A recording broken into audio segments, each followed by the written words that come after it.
Secretary General, please start the session.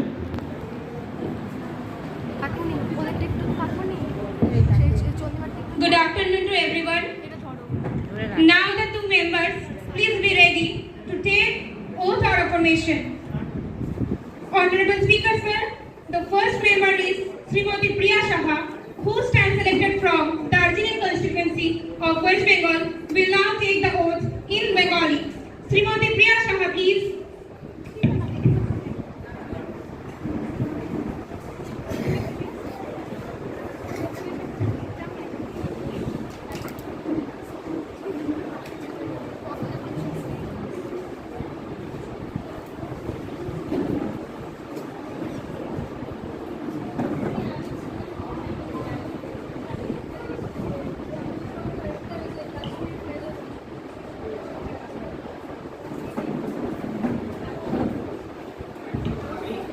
আমি প্রিয়া সাহা ঈশ্বরের নামে শপথ করিতেছি, নিষ্ঠার সহিত প্রতিজ্ঞা করিতেছি যে আমি বিধি দ্বারা প্রতিষ্ঠিত ভারতের সংবিধানের প্রতি প্রকৃত বিশ্বাস ও আনুগত্য পোষণ করিব।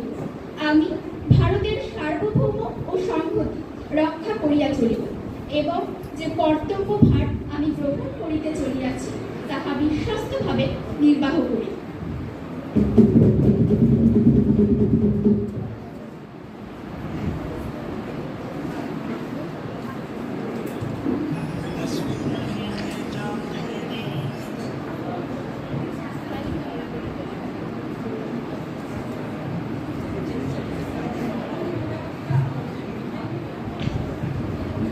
Our next member is Sardani Dalewar Walia, who stands elected from Mansa constituency of Punjab, will now take the oath in Punjabi. Sardani Dalewar Walia, please.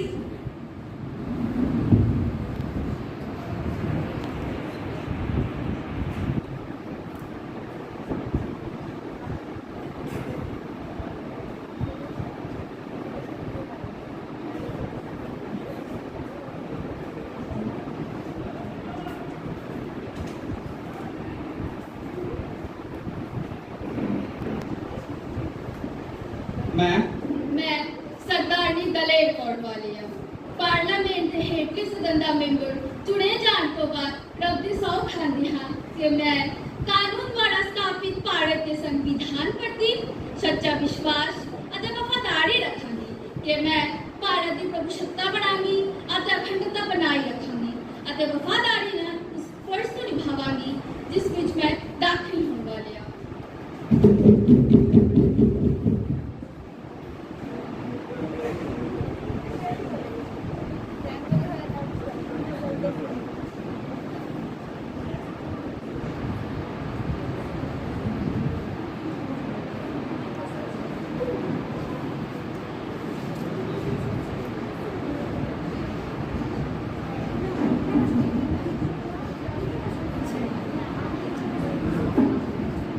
good afternoon to all the members, those who are present here. Honorable member, it's my sad duty to inform the House about the demise of our former colleague, Sri Suresh Chandra. He passed away at New Delhi on 16 September 2022. Beyond this, we also pay our homage to legendary singer Srimati Lataji, Babi Lahiri and others. I request Prime Minister and the Leader of House to say a few words.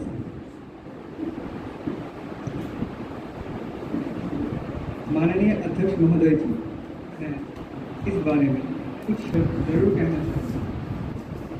आदरणीय श्री सुरेश चंद्र जी की मृत्यु से मैं बहुत विचलित महसूस कर रहा हूँ।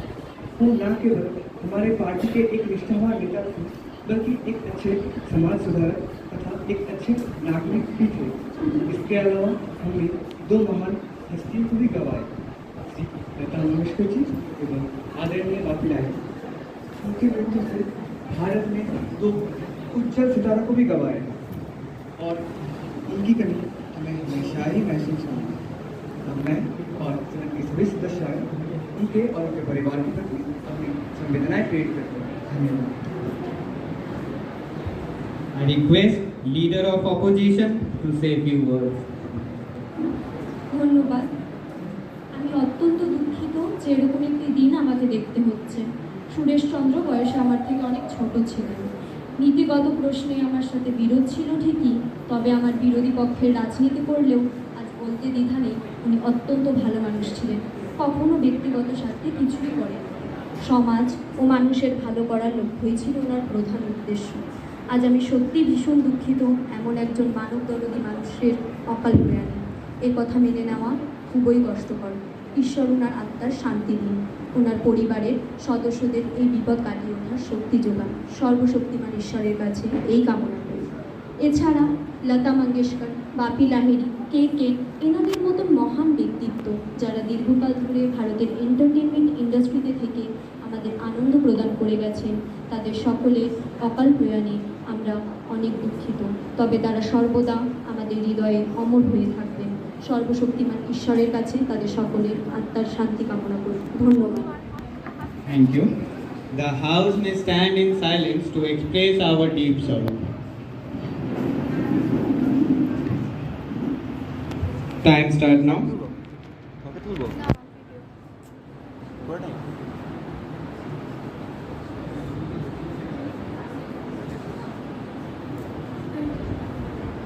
Thank you. Please may have seat. Secretary General may convey the message of condolences to the bereaved family. Okay, sir, I do. Now, the question hour starts. Question number 289, Ms. Farzana. ধন্যবাদ অধ্যক্ষ মহাশয়। আমি অর্থমন্ত্রীর কাছে জানতে চাইছি, মাননীয় অর্থমন্ত্রীর উপস্থিতি বর্তমানে নেই বললেই চলে। নিত্য প্রয়োজনীয় দ্রব্য সামগ্রীর দাম প্রতিনিয়ত বেড়েই চলেছে, আর অর্থমন্ত্রী দিবানিদ্রায় ব্যস্ত। চাল ডাল থেকে শুরু করে বাচ্চাদের প্রয়োজনীয় জিনিসের দাম ক্রমশ বাড়ছে। পেট্রোল ডিজেল সহ সব জিনিসের দাম সাধারণ মানুষের ক্রয় ক্ষমতার বাইরে চলে যাচ্ছে। দোষ কি তাহলে জিএসটি? সাধারণ মানুষ জিএসটি বলতে গোস ট্যাক্স বুঝে। এই ভূতের বোঝা কবে কমবে বলতে পারবেন কি? Keep silent. Concerned Minister. Thank you speaker sir. আমি বিরোধী পক্ষের বন্ধুকে কিছু তথ্য দিতে চাই। 1 জুলাই 2017 এর আগে ভারতীয় পরোক্ষ কর এবং সেলস ট্যাক্সগুলি আলাদাভাবে খণ্ডিত ছিল। কেন্দ্র এবং রাজ্যগুলি পৃথকভাবে এই করগুলিকে রেখেছিল, যেমন purchase tax, luxury tax, VAT, CST প্রভৃতি।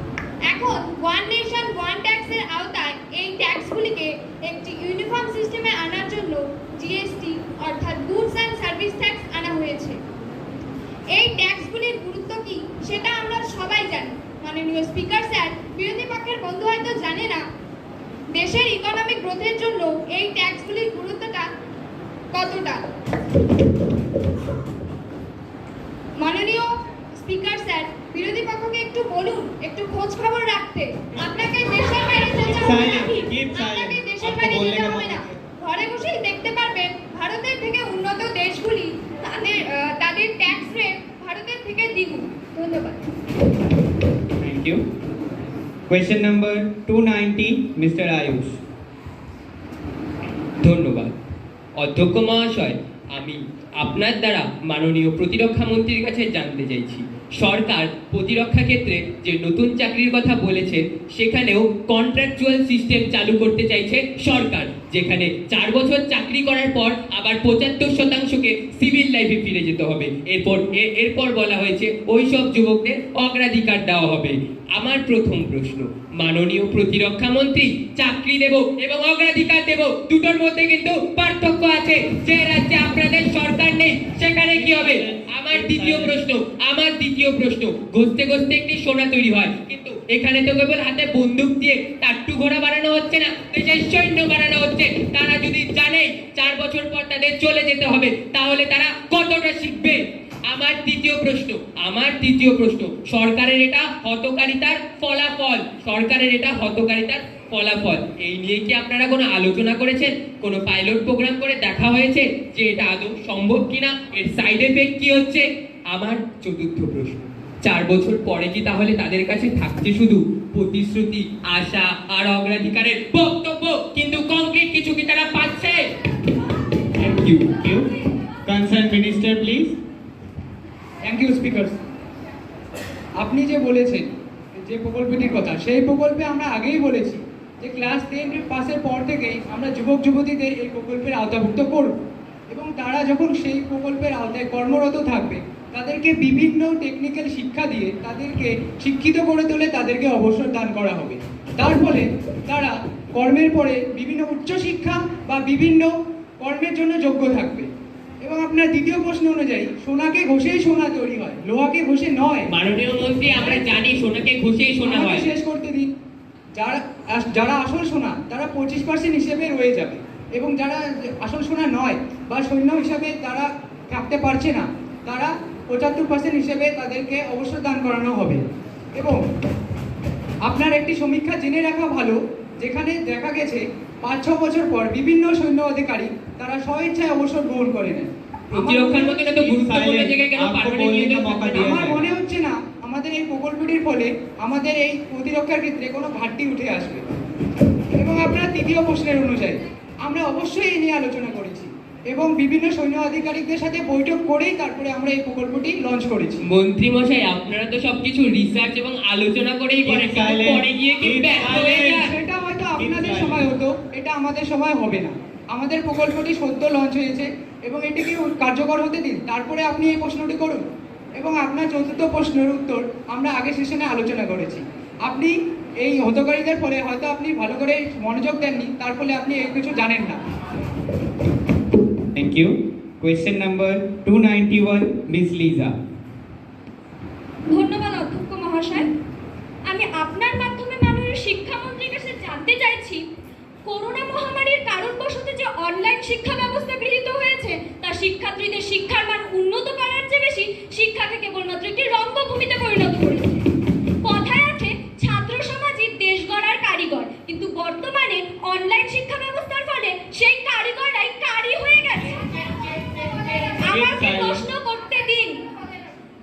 তবে আমার প্রশ্ন হলো, প্রথমত ছাত্রদের উন্নতির উদ্দেশ্যে গৃহীত এই ব্যবস্থা কতটা লাভজনক? দ্বিতীয়ত, এই ব্যবস্থার ফলে আমাদের দেশের ছাত্র সমাজ ক্রমশ বিভিন্ন ইলেকট্রনিক গ্যাজেটের প্রতি আকৃষ্ট হয়ে যাচ্ছে, তার কি কোনো সমাধান রয়েছে? Concerned Minister, please. ধন্যবাদ স্পিকার স্যার। আমি আপনার মাধ্যমে বিরোধী দল নেত্রীকে জানাতে চাই, আপনাদের প্রশ্নের মধ্যেই তো উত্তর সুস্পষ্ট।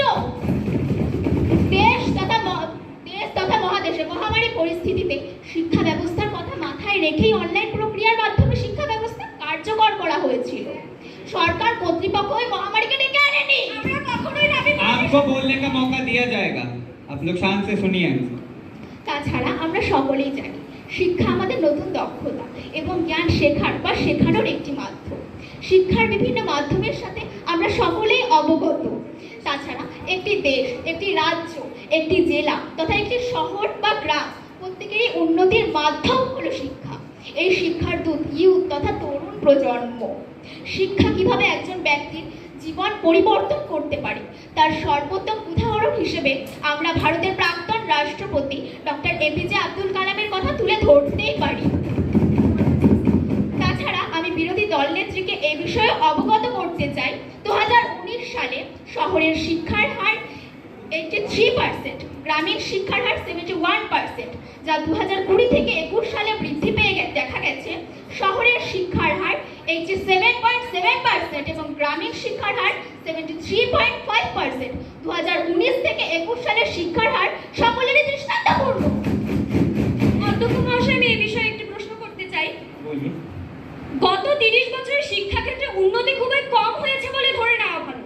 তবে সরকার 2020 সালে যে NEP বা ন্যাশনাল এডুকেশন পলিসি গৃহীত করেছেন, সেখানে বলা হয়েছে পঞ্চম শ্রেণী থেকে মাতৃভাষা এবং ষষ্ঠ শ্রেণী থেকে মাতৃ এবং রাষ্ট্রীয় ভাষায় শিক্ষা প্রদানের কথা। তবে ইংরেজি শিক্ষার কোনো উল্লেখ নেই। তবে মাননীয় শিক্ষামন্ত্রী, আপনি অনুগ্রহপূর্বক বলবেন কি, এক, যেখানে ইংরেজি বিশ্বের সবথেকে বেশি ব্যবহৃত ভাষা, আপনি কি বলতে চান? আমি ভাষা ভুলে গেলাম। साइलेंस, आपको बोलने का मौका दिया जाएगा। যেখানে ইংরেজি সবথেকে বেশি ব্যবহৃত ভাষা, সেখানে দাঁড়িয়ে ইংরেজি শিক্ষা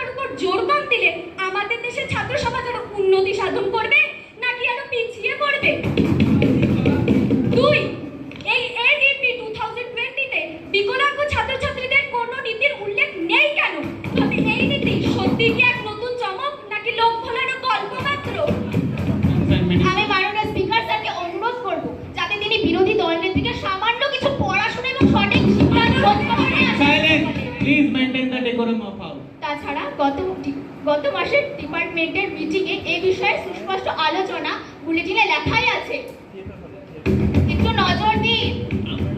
Question number 292, Miss Srishti. धन्यवाद।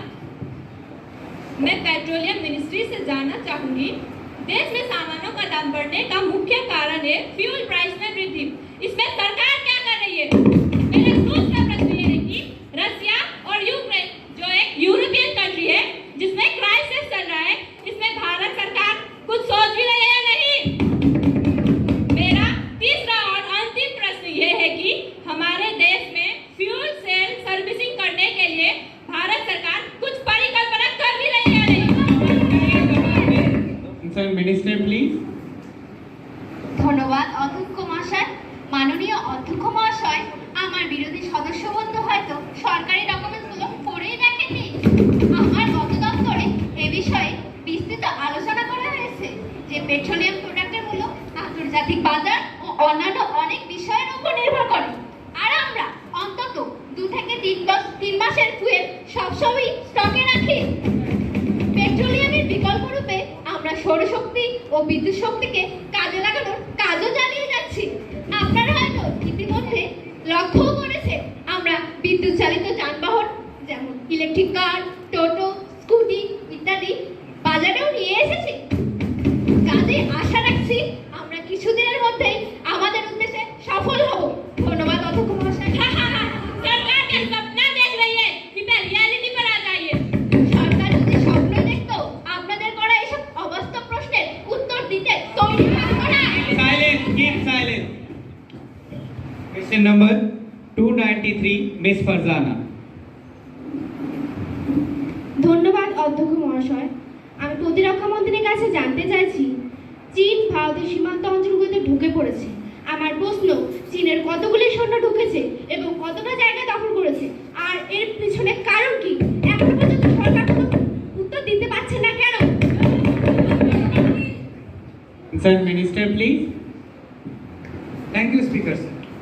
मैं ओपोनेंट से कहना चाहूँगा, ये सवाल पूछने से पहले उनको भारत का इतिहास के बारे में थोड़ा जानकारी आपको लेकर मालूम है क्या? क्योंकि ये बात 1956 की है, जब चीन ने कहा था गलवान घाटी का ये इलाका उसके अधिकार में नहीं है। लेकिन 1963 में और 1962 में जब युद्ध हो रहा था, 1962 में चीन ने भारत को जो नए नक्शे भेजे उसमें कहा गया गलवान घाटी का ये इलाका उसके अधिकार में है। और युद्ध के बाद चीन ने अवैध रूप से गलवान घाटी का 38,000 वर्ग किलोमीटर कब्जा कर लिया। और 1963 में जब पाकिस्तान और चीन की सीमा समझौते के तहत पाकिस्तान ने कश्मीर का अधिकृत किया हुआ इलाका अवैध रूप से चीन को सौंप दी। और 1963 में जब आपकी सरकार थी तब वो कुछ नहीं कर सके, तब से ऐसा हो रहा है। आप यही वजह है कि ऐसा हो रहा है। তাহলে গালওয়ান ঘাটিতে চীন এবং ভারতের সংঘর্ষের ফলে 20 জন ভারতীয় সৈন্য মারা যায়, এরপরেও কোনো ব্যবস্থা নিচ্ছে না কেন সরকার? Respected Defense Minister, don't stay quiet. Please answer the question. इसके लिए हम कदम उठाए और हम उन्हें भगाने में भी सफल हुए हैं। और आपकी तरह हम कुछ हड़बड़ी में नहीं करते, हम सोच समझ कर ही काम करते हैं। क्योंकि बंगाली में एक कहावत है, भाभिया कोड़ियो का छोड़िया भाभियो ना। इसलिए हम सोच समझ कर ही कुछ करेंगे, आपकी तरह हड़बड़ी में कुछ नहीं करेंगे। Keep silent. Question number 294, Mr. Ayush. ধন্যবাদ অধ্যক্ষ মহাশয়, আমি আপনার মাধ্যমে মাননীয় প্রধানমন্ত্রীর কাছে জানতে চাইছি, আমরা দেখেছি বর্তমান সরকার তার ক্ষমতা বলে কাশ্মীরের দীর্ঘদিনের আর্টিকেল 370 ধারাটি উঠিয়ে দিয়েছে। তখন সরকার সাফাই হিসেবে কাশ্মীরের উন্নতির কথা তুলে ধরেছে, কিন্তু আমরা জানি 370 থাকাকালীন কাশ্মীরে এমন কোথাও উল্লেখ ছিল না যে কাশ্মীরের উন্নতি সাধন সম্ভব নয়। তাহলে সরকার কাশ্মীরকে কেন্দ্রশাসিত অঞ্চল করে কি প্রমাণ করতে চাইছে? শ্রদ্ধেয় প্রধানমন্ত্রী, আমরা কি জানতে পারি আর্টিকেল 370 বাতিল হওয়ার পর কাশ্মীরে কি এমন উন্নতি ঘটলো আর কতগুলি বা ইন্ডাস্ট্রি গড়ে উঠলো? সরকার রাষ্ট্রসংঘের নিরাপত্তা পরিষদের বিরোধী পদক্ষেপ নিল কেন? আমার শেষ প্রশ্ন এবং সর্বাধিক গুরুত্বপূর্ণ, তাহলে কি কাশ্মীরে আদৌ শান্তি এলো, নাকি হুড়মুড় করে একটি সিদ্ধান্ত নিয়ে কাশ্মীরকে গুরুতর সমস্যার সম্মুখীন করলেন সরকার? Thank you. Honorable Prime Minister. माननीय अध्यक्ष महोदय, सरकार ने जो भी सिद्धांत लिए हैं वो देश की सुरक्षा को देखते हुए ही लिए हैं और हमें नहीं लगता कि हमें इस विषय में कोई भी सिद्धांत लेने से पहले किसी दूसरे को पूछने की कोई भी जरूरत है। और इस देश में एक संविधान रहेगा और एक ही झंडा लहराएगा। देश में क्यों दूसरा झंडा रहेगा? अगर हमारी सरकार आती है तो फिर हम कश्मीर में आर्टिकल 370 को नहीं रहने देंगे और पूरा किया है। और अगर बात करें कश्मीर हालात की तो इसमें जाइए आप घूम के आइए कश्मीर के वादियां पहले के Question number 295, Miss Lisa. ধন্যবাদ অধ্যক্ষ মহাশয়। অধ্যক্ষ মহাশয়, আমি আপনার মাধ্যমে মাননীয় রেলমন্ত্রীকে প্রশ্ন করতে চাই, ভারতের গণপরিবহনের হাতিয়ার ট্রেন, দেশের বেশিরভাগ মানুষ এই ট্রেনের মাধ্যমেই যাতায়াত করে। সরকার 2023 থেকে 24 সালের মধ্যে ভারতের সমগ্র রেল নেটওয়ার্কে বিদ্যুতায়ন করার প্রতিশ্রুতি দিয়েছে। এছাড়া 2030 সালের মধ্যে একটি নেট জিরো কার্বন ইমিশন বা কার্বন নির্গমন রেলপথ তৈরির প্রতিশ্রুতি দিয়েছে। তবে মাননীয় রেলমন্ত্রী, আপনি অনুগ্রহপূর্বক জানাবেন কি এতগুলো বছরেও রেলওয়ে তেমন কোনো উন্নতির দৃষ্টি আকর্ষণ করেনি? তবে যেসব প্রতিশ্রুতি দেওয়া হয়েছে তা কি কেবলমাত্র প্রতিশ্রুতিই থেকে যাবে নাকি বাস্তবায়ন করার দিকেও নজর আছে সরকারের? Concerned Minister, please. Thank you speaker sir. আমি স্পিকার স্যার, মাননীয় বিরোধী দলনেত্রীর কথায় চোখে ছানি পড়েছে। आप तरीका से बात कीजिए, आप तरीका से बात कीजिए। স্পিকার স্যার, উনি তো উন্নতিগুলো দেখতেই পাচ্ছেন না।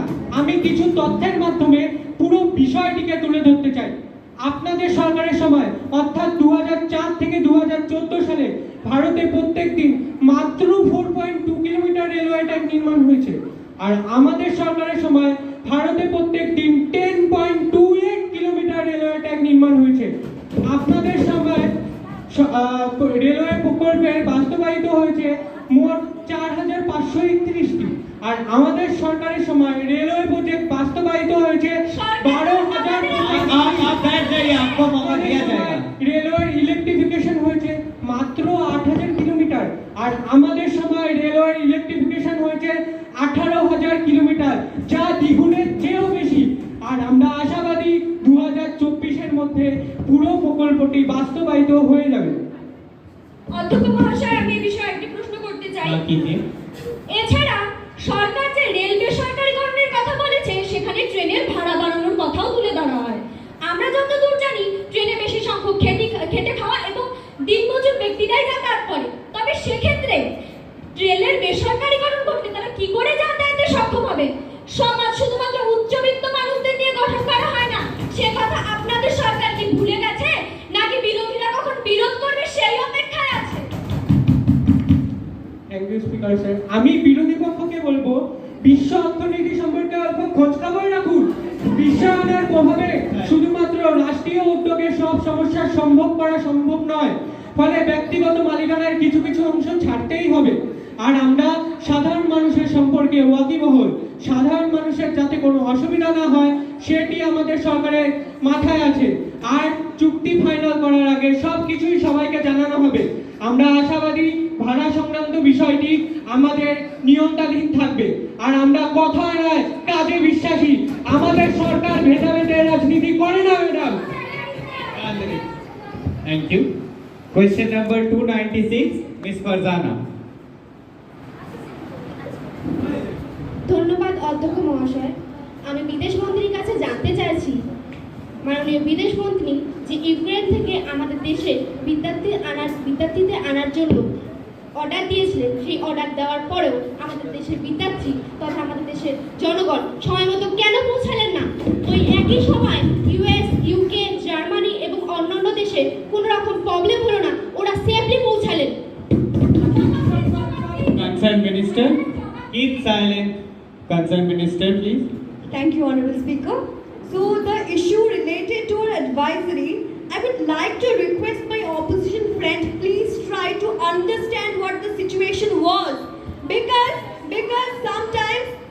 sometimes the information we receive can be different from the actual situation going on there. We issued our advisory very clearly, and when an embassy tells the Indian nationals and their students, if it's not essential, please consider going back home. The students take this very seriously because it is not something that happens lightly.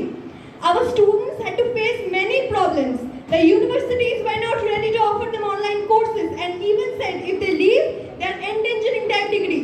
The local government was continuously saying there is no need to panic, there is no need to leave the country. When the war broke, just like other countries, India also could not assume how long the war is going to continue. But the government of India took immediate actions under the name of Mission Ganga. And not only we were able to evacuate the students of our own country, but also the students of our neighboring countries like Pakistan and Bangladesh.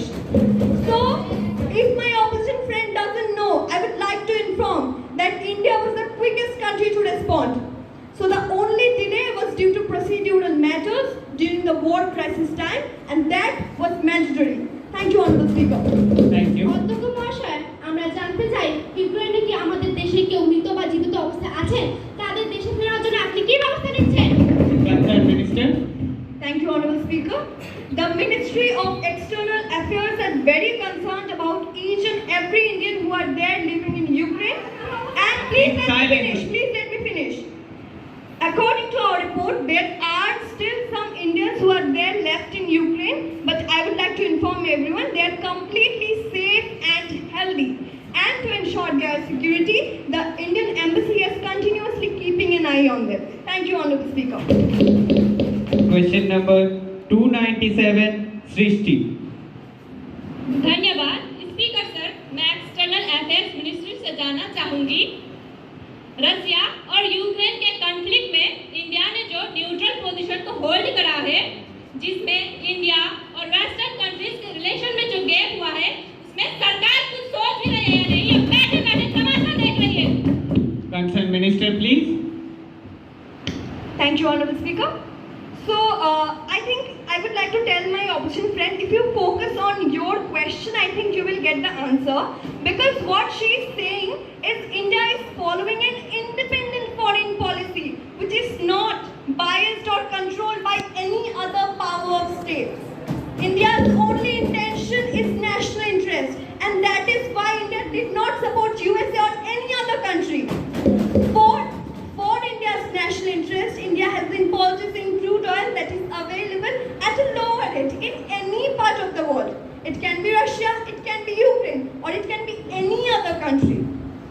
This independent foreign policy of India has even been appreciated by the Prime Minister of India's most rival country, Pakistan. So I think my opposition friend might have understood what our position is, which is to me undoubtedly independent, national interest oriented, fearless, and not controlled by any other powerful state. Thank you, Honorable Speaker. Thank you. Question number 298, Ms. Lisa. Thank you, Speaker Sir, for giving me this opportunity to ask the question through you to the Home and Defence Minister. Question number 1, I would like to know from Minister of Home Affairs, so far 20 non-local civilians have been killed by the insurgents in Manipur, one each in 2017, 18 and 19, while 3 civilians in 2020. So, what steps has been taken by the Ministry of Home Affairs to stop such extremist activities? My question number 2 is, in the Mon district of Nagaland, 14 local civilians were killed by the Indian Armed Forces, in which 11 were also injured. I want to know, why are the armed forces killing civilians? Why are they failing to अपनी विशेष सेनाएं की कोई आपको जगह पे डालेगा, बोलने का मौका दिया जाएगा. Concerned Minister, please. Thank you speaker sir. আমি তাকে বলতে চাই যে আপনি একটু অতীতের দিকে নজর দিন, কারণ আপনি দেখতেই পারেন যেখানে বিগত বছরে 40 জন মারা গিয়েছিল, সেই বছর সেই সংখ্যাটি কমে এসে হয়েছে মাত্র 20-তে। তো এই থেকে বোঝাই যাচ্ছে যে চরমপন্থী কার্যকলাপ খুবই কমে গিয়েছে এবং আমরা আশা রাখছি যে আমরা আরও ভালো রেজাল্ট পাবো। এবং আপনার দ্বিতীয় প্রশ্ন অনুযায়ী আপনি যে বলেছেন যারা মারা গিয়েছে তারা আসলে দেখা গিয়েছিল তারা হিংসার সাথে যুক্ত, তার ফলে সৈন্যবাহিনী তাদেরকে চিনতে না পেরে তারা হয়তো ভুলবশত নিহত হয়েছে। কিন্তু যারা এভাবে মারা গিয়েছে তাদের জন্য আমি দুঃখ প্রকাশ করছি এবং তাদের জন্য আমরা একটি স্পেশাল ইনভেস্টিগেশন টিম গঠন করেছি। যদি এই ঘটনাটি সত্য প্রমাণিত হয় তাহলে আমরা তাদের পরিবারকে যথাযোগ্য সম্মান ও সাহায্য প্রদান করব। Speaker sir, militant activities in the northeastern states are increasing day by day. Why can't you stop them? What are the steps you have taken so far? Concerned Minister. আপনার তথ্য আপডেট করুন, কারণ আপনি দেখতেই পারবেন সেখানে খুব ভালোভাবে সরকার তাদের শাসন কার্য চালাচ্ছে। Question number 299, Ms. Daler Kaur. मैं स्पीकर महोदय ਦਾ ਦਿਲੋਂ ਧੰਨਵਾਦ ਕਰਦਾ ਜਿਨ੍ਹਾਂ ਮੈਨੂੰ ਬੋਲਣ ਦਾ ਮੌਕਾ ਦਿੱਤਾ। ਅਸੀਂ ਸਾਰੇ ਜਾਣੇ ਜਾਣਦੇ ਹਾਂ 2020 ਤੇ ਸਰਕਾਰਾਂ ਵੱਲੋਂ 3 ਬਿੱਲ ਪਾਸ ਕੀਤੇ ਗਏ ਸੀ ਜਿਹਦੇ ਕਰਕੇ 14 ਮਹੀਨੇ ਕਿਸਾਨ ਆਪਣੇ ਹੱਕ ਦੀ ਲੜਾਈ ਕਰਕੇ ਆਖਿਰ ਤੱਕ ਜਿੱਤੇ ਹਨ ਤਾਂ ਸਰਕਾਰਾਂ ਨੂੰ ਝੁਕਣ ਤੋਂ ਮਜਬੂਰ ਕੀਤੇ ਹਨ। ਮੈਂ ਬਸ ਇਹੀ ਪੁੱਛਣਾ ਚਾਹੁੰਦੀ ਹਾਂ ਜੇ ਸਰਕਾਰ 3 ਬਿੱਲ ਪਾਸ ਕੀਤੇ ਸੀ कि वो जारी करन तो पहला बाकी पक्षां नाल भी चंगी तरह गलबात कीती गई सी। ধন্যবাদ স্পিকার স্যার। আমি বিরোধী দলের সদস্যকে জানাতে চাই এই বিলটি দেশের ইকোনমিক গ্রোথ এবং এগ্রিকালচার ডিপার্টমেন্টকে এগিয়ে নিয়ে যাওয়ার উপর আনা হয়েছিল। একটি বিল আইনে পরিণত করতে উভয় পক্ষের সংখ্যাগরিষ্ঠ ভোট এবং আলোচনার প্রয়োজন। সংখ্যাগরিষ্ঠতা ছাড়া কোনো বিলই পেশ করা সম্ভব নয়। দয়া করে আপনার নলেজ বাড়ান। जी जंगा में मार दिया। साइलेंस, आप उनको बोलने जी दीजिए। जंगा में मार दिया मेरे नॉलेज काटे ने। जे थोड़े फैसले नहीं सही सी, जे थोड़े नॉलेज नहीं जा दिया, जे 3 बिल पास हुए ओदे करके इतनी बड़ी प्रोटेस्ट होई क्यों? ये प्रोटेस्ट कोई भी सरकार तो सही थी ना, सरकार का नॉलेज तो ज्यादा है, फिर वो झुकने को मजबूर ना तो हुए, जवाब देंगे। মাননীয় স্পিকার স্যার, বিরোধী বন্ধু কি জানে না একটি বিল আইনে পরিণত করে তা জারি করতে অনেকটা সময়ের প্রয়োজন। সুতরাং একটি বিল বললেই প্রত্যাহার করা সম্ভব নয়। তাছাড়া সাধারণ মানুষকে এই বিলের যথার্থ বোঝার জন্য সময় দেওয়ারও প্রয়োজন ছিল। আমরা যা করেছি বৃহত্তর স্বার্থে জনগণের কথা ভেবে করেছি। সময় আসতে দিন, সত্য সবাই বুঝতে পারবে। Keep silent, keep silent. এই বিলটি কৃষকদের ডেভেলপমেন্টের আনার জন্যই আনা হয়েছিল। ধন্যবাদ। যে ਸਰਕਾਰ ਨੂੰ ਲੋਕਾਂ ਨਾਲ ਇੰਨੇ ਹੀ ਪਿਆਰ ਹਾਂ ਤੇ ਉਹ ਬਿੱਲ ਵਾਪਸੀ ਦਾ ਆਰਡਰ ਦੇਣ ਤੱਕ ਲੇਟ ਕਰ ਦਿੱਤੀ। ਕਿਉਂ ਸਰਕਾਰ ਲੋਕਾਂ ਦੇ ਉੱਤੇ ਕਿਸਾਨਾਂ ਦੇ ਉੱਤੇ ਦਿੱਲੀ ਤੇ 2 ਤੇ 3 ਡਿਗਰੀ ਤੱਕ ਠੰਡ ਵਿੱਚ ਅਸੀਂ ਤੇ 90 ਸਾਲਾਂ ਦੇ ਬੇਬੇ ਬਾਪੂ ਤੇ ਠੰਡੀ ਪਾਣੀ ਦੀ ਘੁਸਾੜ ਕੀਤੀ गई। পুলিশের কাজ করবে, পুলিশ Silence, please, आपको बोलने का मौका दिया जाएगा। बोलिए आप। स्पीकर सर ने बोलना बोलिए। 2-3 डिग्री ਤੇ ਜੇ ਕਿਸਾਨ ਗਏ ਸੀ ਠੰਡ ਵਿੱਚ ਜੋ ਅਸੀਂ ਤੇ 90 ਸਾਲਾਂ ਦੇ ਵੇਲੇ ਬਾਪੂ ਸੀ ਉਹਦੇ ਉੱਤੇ ਠੰਡੀ ਪਾਣੀ ਦੀ ਵਿਚਾਰ ਕੀਤੀ ਗਈ। ਜੇ ਸਰਕਾਰ ਨੂੰ ਲੋਕਾਂ ਦਾ ਨਹੀਂ ਪਿਆਰ ਹਾਂ ਤਾਂ ਇਹੋ ਜਿਹੀ ਮਾਨਵਤਾ ਕਾਤੋਂ ਕਿਹੋ ਜਿਹੀ ਜ਼ੁਲਮ ਕੀਤੀ ਗਈ, ਕਾਤੋਂ ਕੀਤੀ গই কি দস্তা জালিম সরকার ਨੂੰ এতে পারে। হাস্যকর, বিরোধী কি জানে না আন্দোলনকারীরাও ভারতবাসী ছিল, তাদের কাছে সময় চাওয়া হয়েছিল, কিন্তু তারা যেভাবে অধৈর্যের ওই হিংসার পথে যাচ্ছিল তাকে কেন্দ্র করে এবং মহামারীকে মধ্যনজরে রেখে দেশের জাতীয় সম্পত্তি এবং নিরাপত্তা রক্ষার্থে আমরা এই পদক্ষেপ নিতে বাধ্য হয়েছিলাম। Thank you. सरकारां ने किया जे अन्य लोकां ਨੂੰ ਵਰਦੀ डालो नहीं हानि पहुंचाई तो जेड़े 700 किसान अपने हक की लड़ाई करके शहीद हुए हैं। What do you mean by शहीद? You know Silence. What do you mean by शहीद? Keep silent, please. जो 700 किसान शहीद हुए ने ओदे फैमिली ਨੂੰ आज 1 साल ਤੋਂ ਬਾਅਦ भी कोई भरपाई नहीं दी गई। क्यों नहीं दी गई? 2020 खत्म होना या हजे तक हुणे तक ओदे फैमिली ਨੂੰ कोई सपोर्ट नहीं दी गई सरकारां अधिकार वो सरकार से बदले सीधे। What do you mean by শহীদ? যারা লালকেল্লায় উঠে জাতীয় পতাকাকে অসম্মান করেছিল তাদেরকে Keep silent, please maintain the decorum of house. অসম্মান করেছিল নিজেদের ঝান্ডা তুলে তাদেরকে আর যাই হোক শহীদ বলবেন না। যারা মারা গেছে তাদের প্রতি আমাদের যথেষ্ট সহানুভূতি আছে, তাদের পরিবারের পাশে আমরা দাঁড়িয়েছি। এই সরকার দেশ ও দেশবাসীর সাথে আছে, ভবিষ্যতেও থাকবে। Thank you. Respected peers, सुनो मेरे आखिरी सवाल। ਅਸੀਂ ਸਾਰੇ ਜਾਣਦੇ ਹਾਂ ਭਾਰਤ ਦੇਸ਼ ਦੇ 20% ਲੋਕ ਕਿਸਾਨੀ ਨਾਲ ਸਰਕਾਰ ਨੂੰ ਬਿੱਲ ਵਾਪਸ ਲੈਣ ਵਾਲੇ ਵੱਡੇ ਵਾਅਦੇ ਕੀਤੇ ਸੀ ਕਿ ਆਉਣ ਵਾਲੇ ਟਾਈਮ ਤੇ ਕਣਕ ਅਤੇ ਚਾਵਲ ਨਾਲ ਦਾਲ ਅਤੇ ਫਰੂਟ ਦੇ ਵੀ ਐਮਐਸਪੀ ਲੱਗੂਗੀ। ਜੋ 2021 ਦੇ ਕੀ ਗਈ ਵਾਅਦਾ ਹੁਣੇ ਤੱਕ ਕੋਈ ਸਟੈਪ ਨਹੀਂ ਚੁੱਕੀ ਗਈ। ਵੱਡੇ ਵਾਅਦੇ करने तो सागे ने ते पूरा करना औखा। की रचना सरकार हुए जे बड़े की बस वे पूरे करावे ये पर स्टेप नहीं चुका जाना। क्यों किसानों को कोई हेल्प नहीं की जाएगी? ये बस वादा करने का काम है ना? Honorable Prime Minister.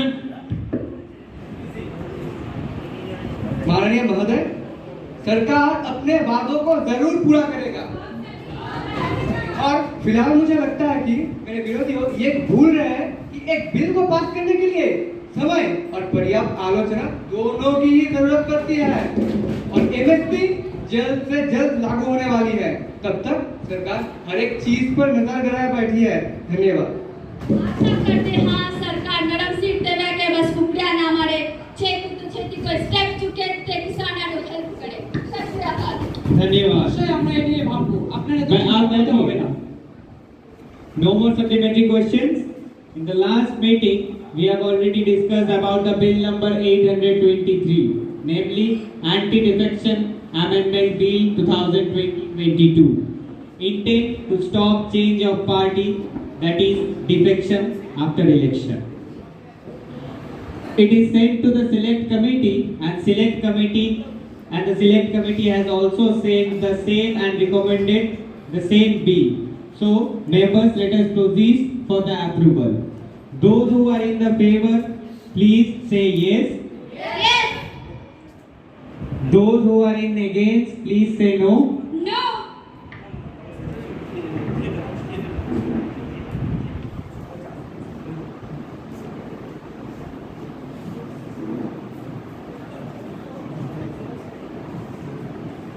According to the result of sound vote, the bill is being passed. Now I request the opposition leader introduce the no confidence motion. ধন্যবাদ অধ্যক্ষ মহাশয়। অধ্যক্ষ মহাশয়, সরকারের জনবিরোধী নীতিগুলি পরিরক্ষণ করলে একটি কথা স্পষ্ট যে দেশের দ্রব্যমূল্য বৃদ্ধি থেকে শুরু করে সরকারের বিভিন্ন ব্যর্থতায় আজ সাধারণ মানুষের জীবন বিপন্ন। সরকার ক্ষমতায় আসার পূর্বে যেসব আশ্বাস দিয়েছিলেন দেশ পরিবর্তনের, সেই পরিবর্তন যদি এরূপ হয় তবে চাই না এমন পরিবর্তন। আমরা চাই সেই পুরনো দিন যেখানে শান্তি ছিল, সুরক্ষা ছিল, সৌভ্রাতৃত্ব ছিল, যেখানে মূল্য বৃদ্ধির নিয়ন্ত্রণে ছিল, বেকারদের রোজগার ছিল। মাননীয় অধ্যক্ষ মহাশয়, সরকার তার প্রতিটি প্রতিশ্রুতি পালনে ব্যর্থ। এই সরকারের ক্ষমতায় থাকার কোনো অধিকার নেই। তাই আজ আমি গণতন্ত্রের এই মন্দিরে দাঁড়িয়ে সরকারের বিরুদ্ধে অনাস্থা প্রস্তাব পেশ করছি। অধ্যক্ষ মহাশয়, আমি আমার বক্তব্য শেষ করতে চাই হিন্দিতে কয়েকটি লাইনের মধ্য দিয়ে। इस माटी को महबूब लिखो, भारत को अपनी जान लिखो, इस देश की मिट्टी में तुम राम लिखो, रहमान लिखो। इतिहास बनाए जाते हैं परिवर्तन से, बलिदानों से। इतिहास बनाए जाते हैं परिवर्तन से, बलिदानों से। सब लिखते होंगे सियाही से, तुम लहू से हिंदुस्तान लिखो। Thank you. धन्यवाद। Those who are in the favor of the motion, raise their hand. Required number of members are in the favor of the motion, so it is accepted for the discussion. The leader of House is requested to say in favor of the government.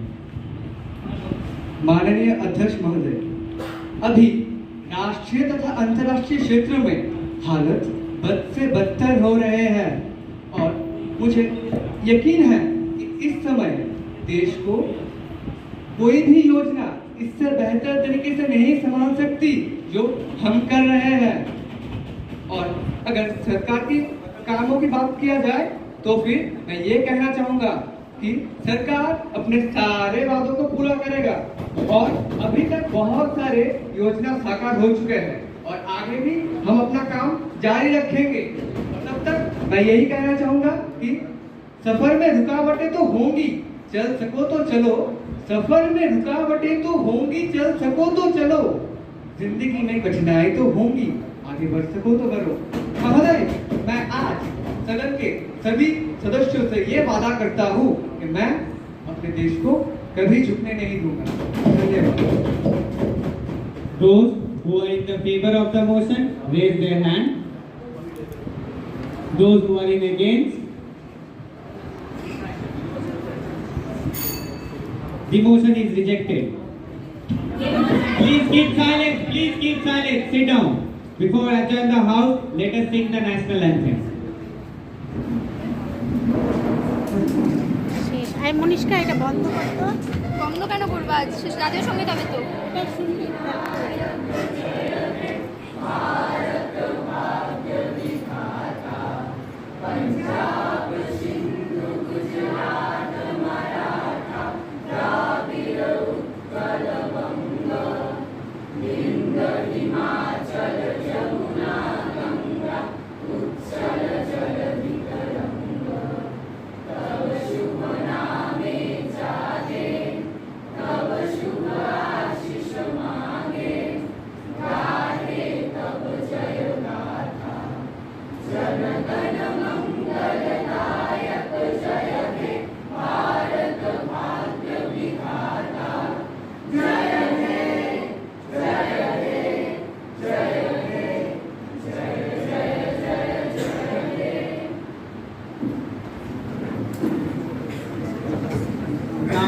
The house adjourned to meet again tomorrow at 11 a.m. Thank you, members.